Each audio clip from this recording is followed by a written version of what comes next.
Amém. Eu saúdo a igreja com a santa paz do Senhor Jesus. Amém. Que esta paz também se estenda a cada um dos internautas que nos acompanham neste momento. Eu queria refletir nesta noite, juntamente com os irmãos, sobre a importância de uma vida cheia do Espírito Santo. A importância de uma vida cheia do Espírito Santo. E eu gostaria de convidar os amados irmãos a lerem comigo no Evangelho escrito por Mateus, capítulo de número 7. Abra sua Bíblia no Evangelho escrito por Mateus, capítulo 7. Iremos ler do verso 7 até o verso de número 12. Mateus 7, do 7 ao 12. Acompanha aí que eu vou ler aqui, diz assim a santa palavra de Deus. Peçam e lhes será dado, busquem e encontrarão, batam e a porta lhes será aberta. Pois todo o que pede, recebe, o que busca, encontra. E aquele que bate, a porta será aberta. Qual de vocês, se seu filho pedir pão, lhe dará uma pedra? Ou se pedir peixe, lhe dará uma cobra? Se vocês, apesar de serem maus, sabem dar boas coisas aos seus filhos, quanto mais o Pai de vocês, que está nos céus, dará coisas boas aos que lhe pedirem. Assim, em tudo, façam aos outros o que vocês querem que eles lhes façam, pois esta é a lei e os profetas. Que o Espírito Santo, desde já, aplique esta palavra em nossos corações. Talvez alguém pergunte o que é que este texto tem a ver com uma vida cheia do Espírito Santo. Com a graça de Deus, daqui a pouco você saberá a conexão que existe entre este texto e uma vida cheia do Espírito Santo. Mas antes de expormos o texto sagrado, eu gostaria de fazer uma pergunta desafiadora, uma pergunta pessoal. Qual é o nível da sua vida espiritual no momento? Se tivéssemos aqui na igreja um termômetro espiritual, qual seria a temperatura espiritual que este termômetro indicaria com relação à sua vida? Com relação à minha vida também, com relação à vida de cada um que está aqui presente e daqueles que nos ouvem também pela internet. Nós temos aqui um aparelho que mede a temperatura do corpo, não é verdade? Mas e se tivéssemos um aparelho que medisse a nossa temperatura espiritual?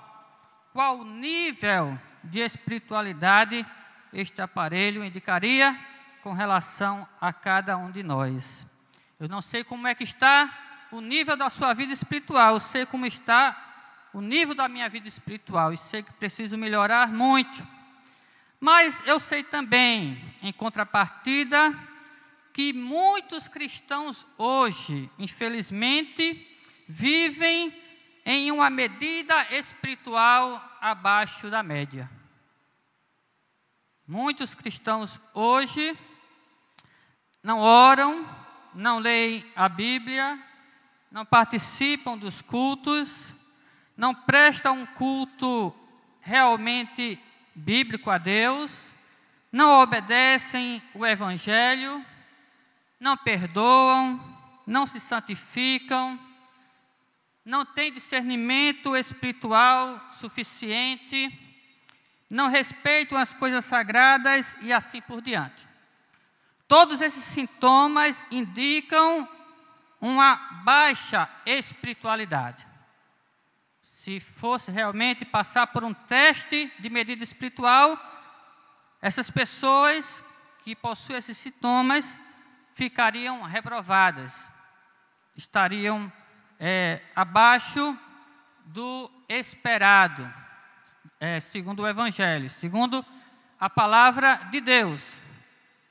E diante dessa realidade que nós enfrentamos, meus amados irmãos, nós, com muita ousadia, na palavra de Deus e também no Espírito Santo, afirmamos a necessidade de nos enchermos do Espírito Santo. Precisamos, mais do que nunca, de um enchimento do Espírito Santo em nossas vidas para viver todos os deveres e todos os desafios da vida cristã. Porque a vida cristã, meus amados irmãos, é uma vida cheia de deveres e cheia de desafios. Sem o enchimento do Espírito Santo, nós não poderemos cumprir com os nossos deveres e também não poderemos enfrentar os nossos desafios. Todo cristão genuíno já possui o Espírito Santo. Isto é um fato. Graças a Deus. Você pode dizer, graças a Deus, porque já tem o Espírito Santo. Se você é um crente genuíno, você tem muito do que se alegrar, porque o Espírito de Deus habita em você. Um certo pastor estava pregando uma vez em Feira Livre, e ele falou sobre este fato, de que quando alguém se converte de verdade, o Espírito Santo passa a habitar dentro daquela pessoa. E alguém passando e ouvindo aquela afirmação, se chocou e disse, não, o Espírito Santo é muito fino para habitar dentro de nós. E o pastor ouviu e na mesma hora respondeu, é por ele ser fino mesmo que ele cabe dentro de nós. Uma figura de linguagem, né? Mas o que ele quis dizer é exatamente que o Espírito Santo faz-se morada na vida de uma pessoa que é verdadeiramente convertida. Mas uma coisa é você ter o Espírito Santo. Outra coisa é você ser guiado pelo Espírito Santo. Uma coisa é você ter o Espírito Santo e outra coisa é você viver no Espírito Santo. Uma coisa é você ter o Espírito Santo e outra coisa é você se envolver com o Espírito Santo. Uma coisa é você ter o Espírito Santo e outra coisa é você transbordar no Espírito Santo. O Espírito Santo não vai fazer aquilo que cabe a nós fazermos. Ele está dentro de nós, mas Ele não vai fazer os deveres que cabe a nós realizá-los. Ele não vai enfrentar por nós os desafios que nós precisamos enfrentar. Por exemplo, o Espírito Santo não vai orar por nós. Ele vai interceder quando nós orarmos, é diferente. Mas cabe a nós dobrarmos os nossos joelhos, abrir os nossos lábios, abrir o nosso coração e buscar a presença de Deus. O Espírito Santo, ele vai nos guiar à verdadeira adoração, mas cabe a nós irmos à igreja, prestar o nosso culto a Deus. O Espírito Santo vai nos santificar, se nós dermos lugar a Ele, mas cabe a nós nos consagrarmos por meio de oração, por meio da meditação na palavra de Deus, por meio do jejum e de outros meios de graça, para que o Espírito Santo possa fazer em nós o seu querer e o seu efetuar. Por isso nós precisamos sim, mesmo tendo o Espírito Santo, dar lugar a esse Espírito, deixar que Ele nos encha, para que assim possamos, não de uma forma pesarosa, não de uma forma dificultosa, mas de uma forma natural, viver os desafios da vida cristã e cumprir todos os deveres da vida cristã. Porque a vida cristã, meus amados irmãos, ela por si mesma é uma vida sobrenatural. A vida cristã não é uma vida natural. Nós não vivemos a vida cristã por nossas próprias forças. Nós não vivemos a vida cristã por meio das nossas qualidades pessoais. Só há uma maneira de vivermos a vida cristã, e esta maneira é uma maneira sobrenatural, por isso precisamos do enchimento do Espírito de Deus. Se você olhar bem para o Sermão do Monte, esse primeiro sermão público que o Senhor Jesus pregou, você vai ver exatamente isto. Nós não podemos viver a vida cristã, que é uma vida sobrenatural, sem o Espírito de Deus. Se você olhar aí, no capítulo 5, 6 e 7 de Mateus, você vai ver os deveres da vida cristã, como eles são árduos, como eles são difíceis. Começando pelo capítulo 5. O que é que o Senhor Jesus, Ele exige dos seus discípulos? O Sermão do Monte, meus amados irmãos, é uma verdadeira aula de discipulado.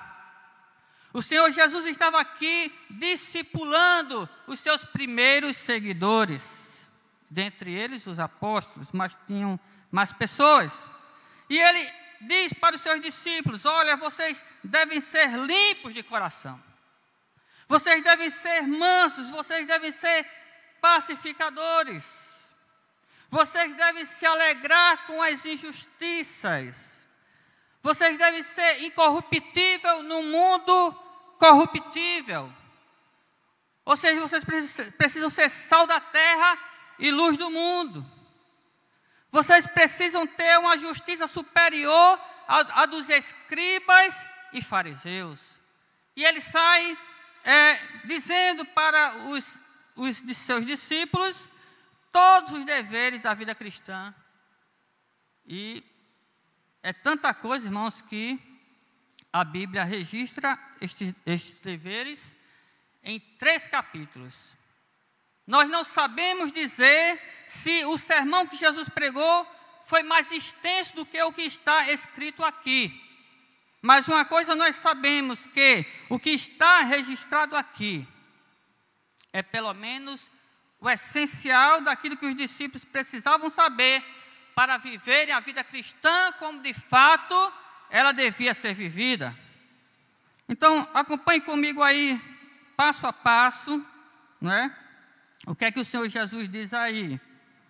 Do versículo 1 ao versículo 11, ele fala sobre ser limpo de coração. Meus irmãos, a nossa tendência como pecadores é ter o nosso coração cheio de mácula, cheio de pecado, cheio de coisas que não agradam a Deus. E lutar para ter um coração puro, para ter um coração limpo, não é fácil.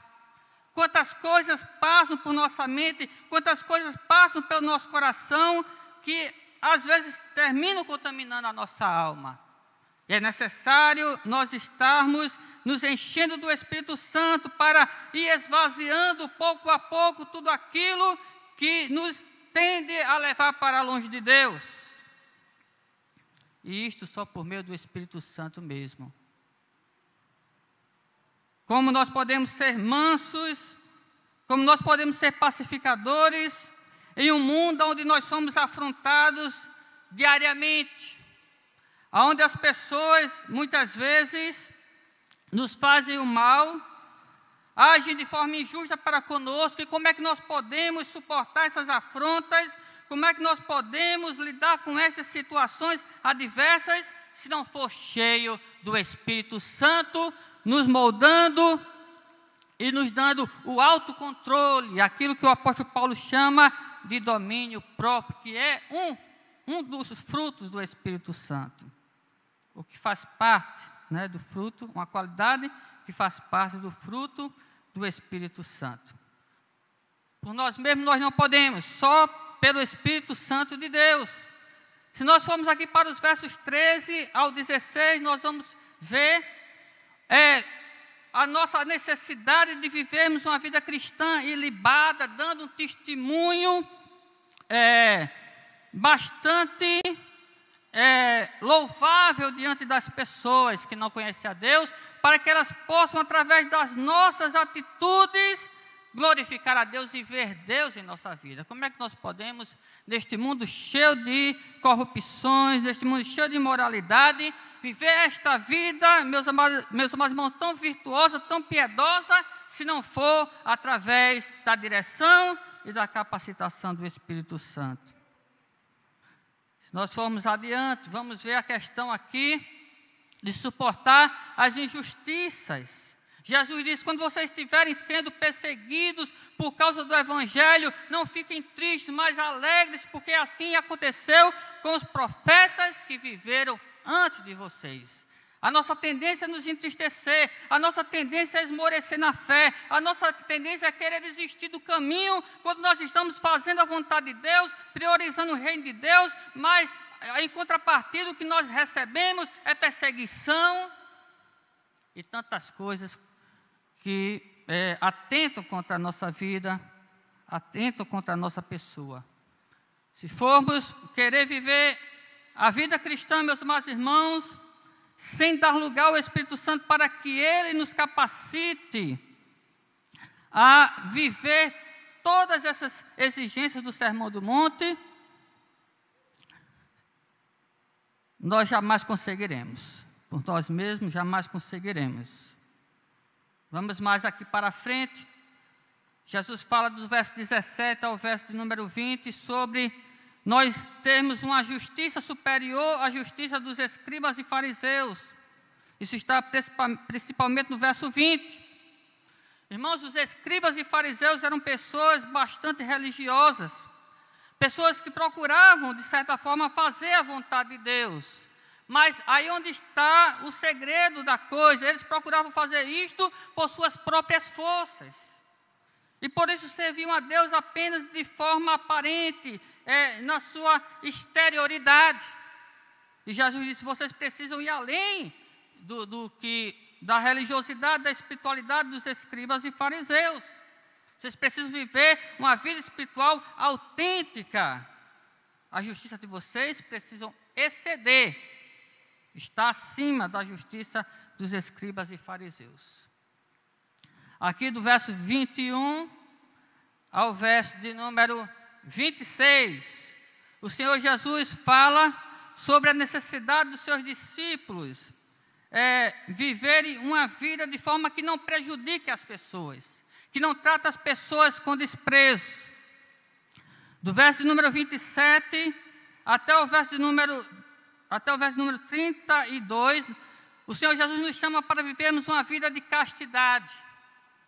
Numa época como a nossa, onde a sexualidade está desenfreada, onde a imoralidade está desenfreada, e até no mundo antigo mesmo, no mundo romano, no mundo grego, onde a sexualidade era aberta, onde a imoralidade estava exposta, como os discípulos podiam viver uma vida casta, meus amados irmãos, uma vida imaculada nesse sentido, sem dar lugar ao Espírito Santo. No verso de número 33 ao verso de número 37, o Senhor Jesus fala sobre a necessidade dos seus discípulos serem honestos no seu procedimento, nos seus juramentos, nas suas falas, nas suas negociações. Do verso 38 ao verso de número 42, o Senhor Jesus fala sobre a necessidade de nós não alimentarmos nenhum sentimento de vingança contra aqueles que nos fazem o mal.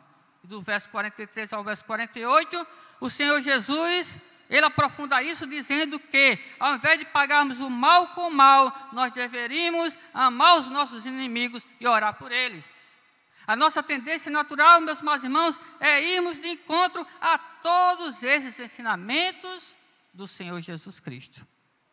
Se formos querer obedecer a eles por nossas próprias capacidades. Mas se nós dermos lugar ao Espírito Santo, nós sim teremos condições de cumprirmos todos esses requisitos e dizer como o apóstolo Paulo: não sou mais eu quem vivo, mas é Cristo quem vive em mim.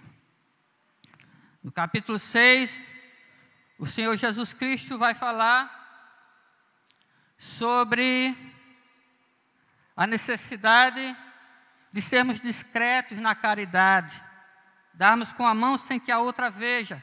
A tendência do homem natural é exatamente fazer o bem para se exibir publicamente, para que os outros vejam. Do verso 5 ao verso de número 13, o Senhor Jesus fala sobre a importância de vivermos uma vida de oração. Nós sabemos que a tendência da nossa natureza humana é não querer se dedicar à consagração, à oração. Mas se nós dermos lugar ao Espírito Santo, nós vamos viver uma vida de oração de forma habitual e vamos crescer na nossa comunhão, na nossa intimidade com Deus. No verso aqui de número 16, o Senhor Jesus, Ele fala sobre a necessidade dos discípulos viver uma vida de consagração por meio do jejum. E às vezes a gente diz assim, isso aí é coisa de religião. Não, irmãos, oração, jejum é um mandamento bíblico, é um princípio bíblico. A gente encontra isso no Antigo Testamento, encontra isso no Novo Testamento, e estes ingredientes espirituais não podem faltar na vida do cristão. O cristão precisa se dedicar a Deus integralmente, de corpo e de alma. Do verso 19 ao verso de número 24, o Senhor Jesus fala sobre nós não nos apegarmos às coisas materiais. Nós sabemos que a tendência das pessoas, até de muitos religiosos, é exatamente fazer o oposto. Ao invés de buscar o reino de Deus em primeiro lugar, correr atrás das coisas temporais. Mas quem está cheio do Espírito Santo, ele prioriza o reino de Deus, porque sabe que as outras coisas lhe serão acrescentadas. Do verso 25 ao verso 34, o Senhor Jesus fala sobre a necessidade e o dever dos seus discípulos viverem pela fé, confiando na providência divina. E não termina por aí. No capítulo 7, que é a conclusão do Sermão do Monte, do verso 1 ao verso 6, o Senhor Jesus nos fala sobre a necessidade e o dever de nós sermos longânimos com as falhas das pessoas. A nossa tendência é não termos paciência com quem peca, com quem falha, com quem erra. Nós queremos julgar logo, nós queremos condenar logo. Mas se nós vivemos cheios do Espírito Santo, nós vamos ser misericordiosos, nós vamos ser longânimos para com as pessoas, nós vamos dar um voto de confiança às pessoas e crer que Deus pode fazer uma obra poderosa na vida delas, como fez na nossa vida também. No verso 7, irmãos, do capítulo 7 até o verso 12, que foi o texto que nós lemos, é exatamente aí onde entra o Espírito Santo. E você pode perguntar, mas eu não estou vendo nenhuma referência aqui ao Espírito Santo. Porque está implícito. Porque se você abrir na passagem paralela que se encontra no Evangelho de Lucas, capítulo 11, verso 9 a 13, você vai ver que quando o Senhor Jesus fala aqui no verso de número 11, que o Pai está interessado em nos dar coisas boas. Quando você ler lá em Lucas, capítulo de número 11, verso de número 13, você vai ver que Lucas descreve essas coisas boas como sendo o Espírito Santo. Eu não vou ler aqui para não me estender, mas você pode ler em casa. É a mesma passagem, mas o acréscimo, a diferença é essa, que essas coisas boas aqui do verso 11 de Mateus, lá são descritas como sendo o Espírito Santo. E você pergunta, mas por quê? Jesus, a esta altura do sermão, quando ele está terminando a sua pregação, o seu discipulado, ele fala sobre a necessidade de buscarmos com insistência o Espírito Santo.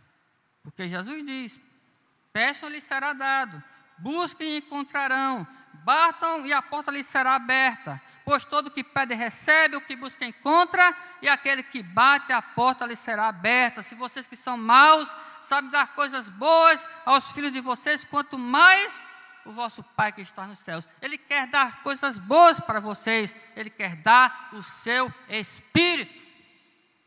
Mas por que Jesus fala isso exatamente quando Ele está perto de concluir a sua mensagem? Ele ainda tinha 2 pontos na sua mensagem.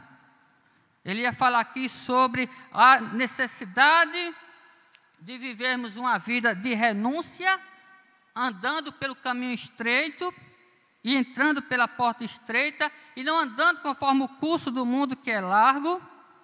E finalmente ele conclui o seu sermão, falando sobre a necessidade não só de ouvirmos a sua pregação, não só de participarmos do seu discipulado, mas viver essa mensagem.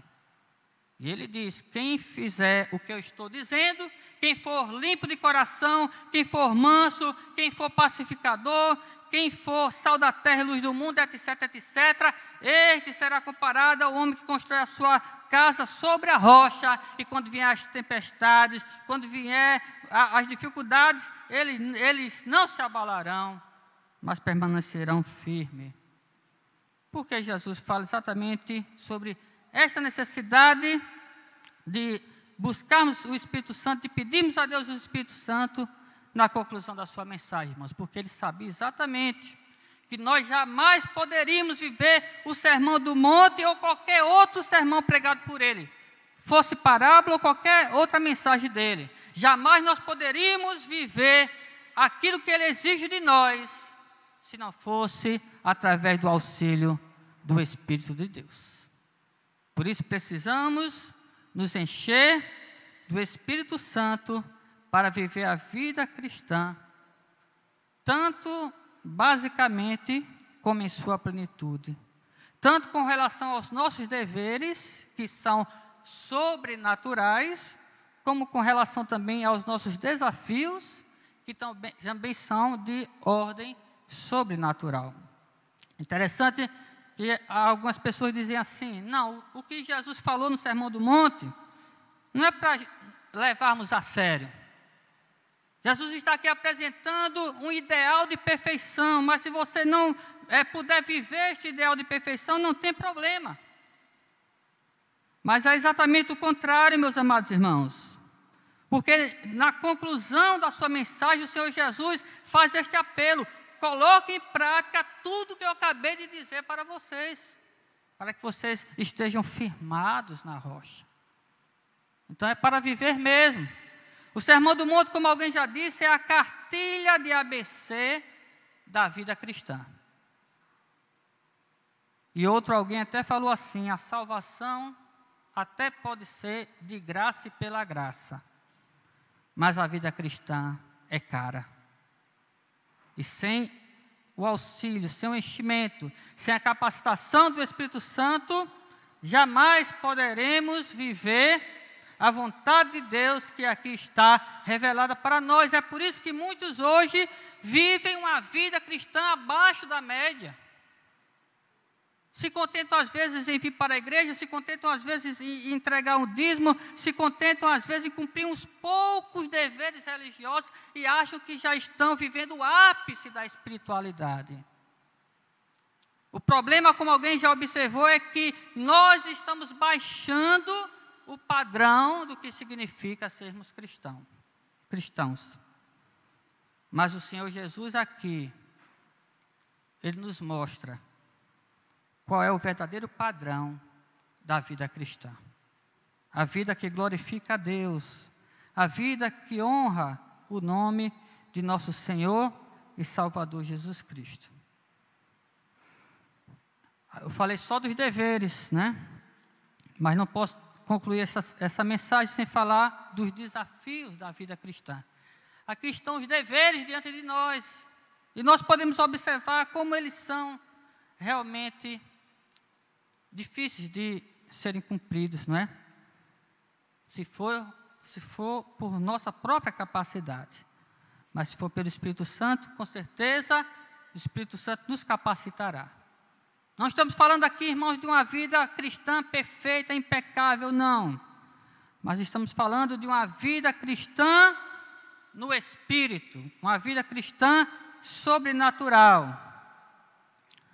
Mas deixe-me aqui apresentar para vocês alguns dos desafios da vida cristã que estão aqui registrados no capítulo 8, 9 e 10 deste mesmo Evangelho. Nos capítulos 5, 6 e 7, nós temos os deveres do cristão segundo o Senhor Jesus Cristo, segundo o Evangelho. E nos capítulos 8, 9 e 10, nós vemos alguns desafios da vida cristã que os discípulos tiveram que viver com o Senhor Jesus Cristo. E eu vou aqui falar mais rapidamente, até porque, segundo a ordem do texto, tem menos coisas aqui do que o que nós já apresentamos. Meus amados irmãos, se o discipulado de Jesus consiste em vivermos uma vida sobrenatural, o discipulado básico, consiste em vivermos uma vida sobrenatural. O discipulado pleno consiste em enfrentarmos o império das trevas, o poder do mal. E é exatamente isso que nós vemos aqui a partir do capítulo 8. Dos versos 1, por exemplo, ao verso de número 17, nós vemos os discípulos, juntamente com o Senhor Jesus Cristo, em uma batalha contra o estrago que o pecado causou na humanidade. Estragos este que atinge tanto o corpo como a alma das pessoas. Aqui no capítulo 8, dos versos 1 ao 17, nós vemos os discípulos, juntamente com Jesus, vivendo desafios de ordem sobrenatural.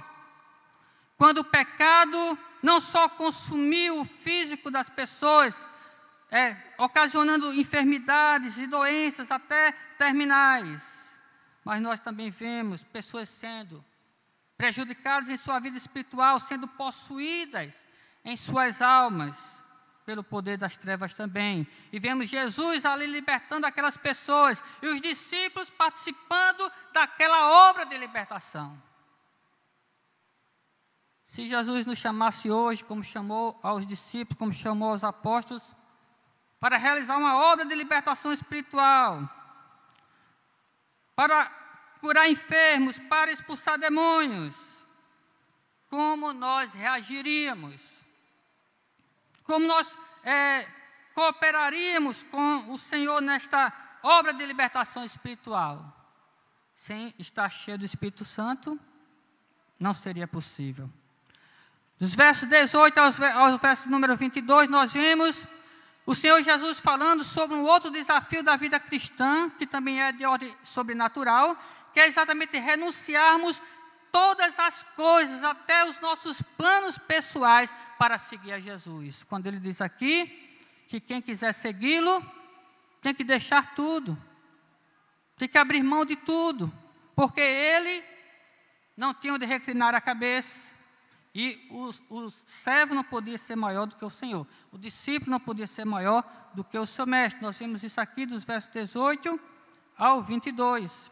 Do verso 23 ao verso 27, nós vemos os discípulos enfrentando com Jesus, meus amados irmãos, tempestades.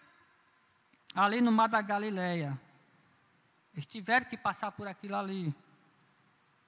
Do verso de número 28 até o verso de número 34, nós vemos aqui os discípulos envolvidos em um momento de hostilidade, um momento de rejeição, quando o Senhor Jesus Cristo estava ali libertando um homem gadareno, expulsando demônios da vida dele e fazendo com que esses demônios fossem possuir uma manada de porcos, e essa manada terminou morrendo afogada em um abismo, caiu do abismo e se afogou num mar que tinha ali. Diz aqui o verso número 32.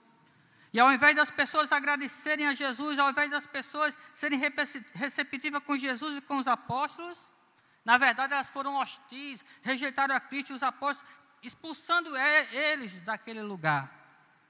No capítulo 9, nós vemos aqui, do verso 1 até o verso de número 8, os discípulos enfrentando o desafio de libertar agora pessoas dos seus pecados, fazendo uma obra de libertação espiritual para a salvação.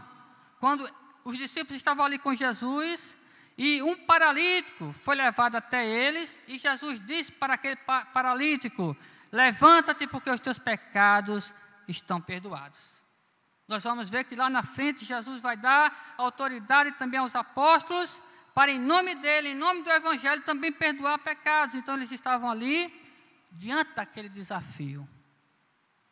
E que desafio, irmãos, é não só libertar as pessoas fisicamente, mas também libertar as pessoas espiritualmente e conduzi-las à salvação, conduzi-las ao perdão dos pecados. Do verso de número 9 ao verso de número 13, nós vemos os discípulos ali enfrentando um outro desafio contra o preconceito.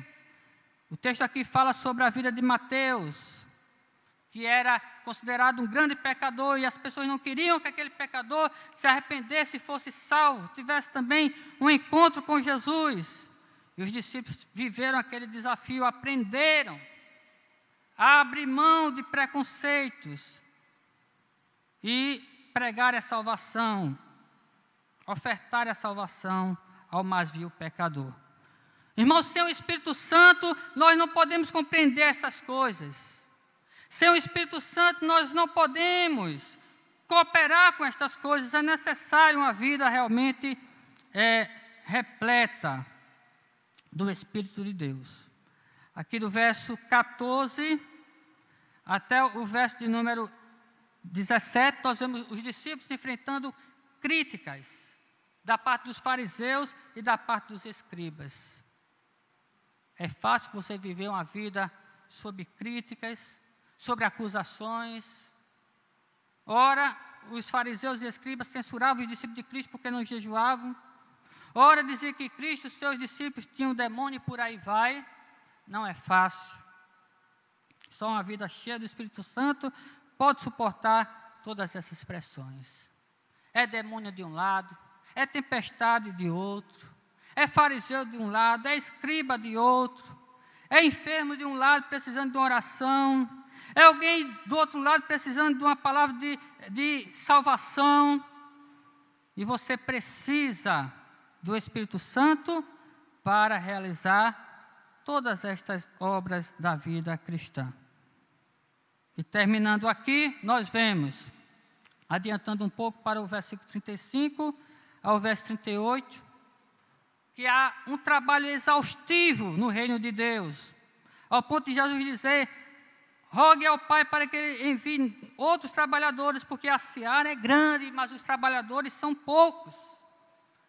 Isto quer dizer, meus amados irmãos, que quanto mais nós nos envolvermos com a obra de Deus, mais trabalho nós teremos. Mais cansaço, mais enfado.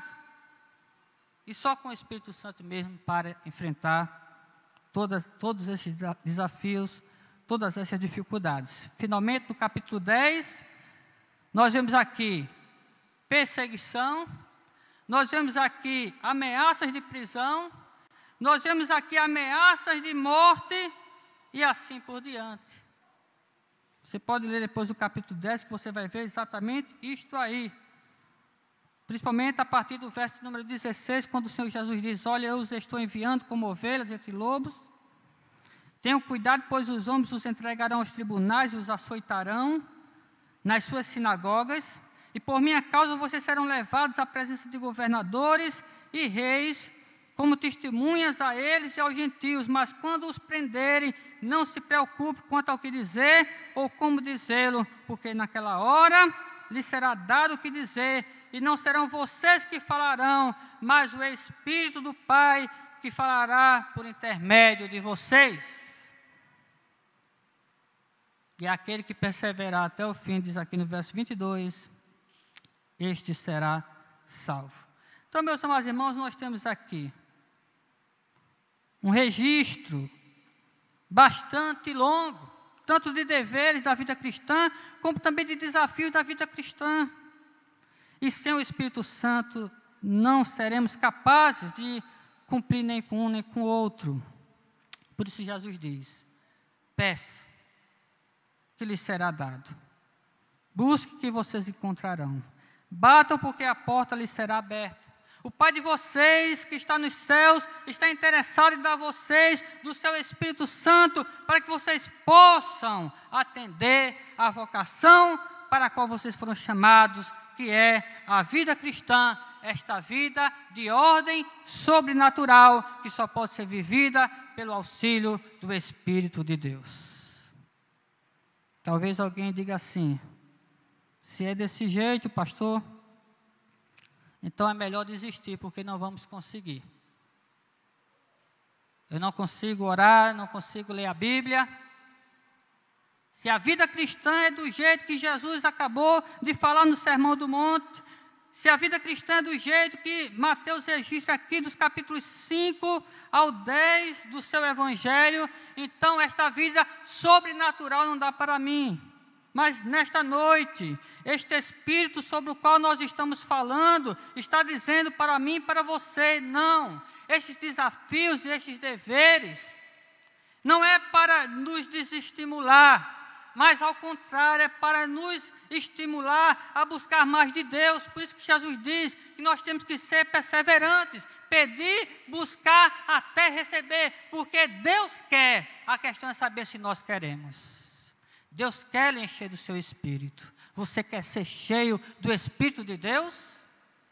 Deus quer lhe fazer limpo de coração. Você quer ser limpo de coração? Deus quer fazer você um pacificador. Você quer ser um pacificador? Deus quer fazer você sal da terra e luz do mundo. Você quer ser sal da terra e luz do mundo?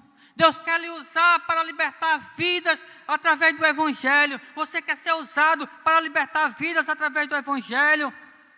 Você quer pagar o preço em oração? Você quer pagar o preço em jejum? Até o Espírito Santo lhe encher, até o Espírito Santo lhe envolver, até o Espírito Santo transbordar na sua vida? Se nós quisermos, Deus está disposto a nos dar. E nós não estamos falando aqui nem dos dons espirituais, que isso aí já é um outro assunto. Porque nós podemos ter dons espirituais e não sermos cheios do Espírito Santo, como Paulo diz lá na carta aos Coríntios.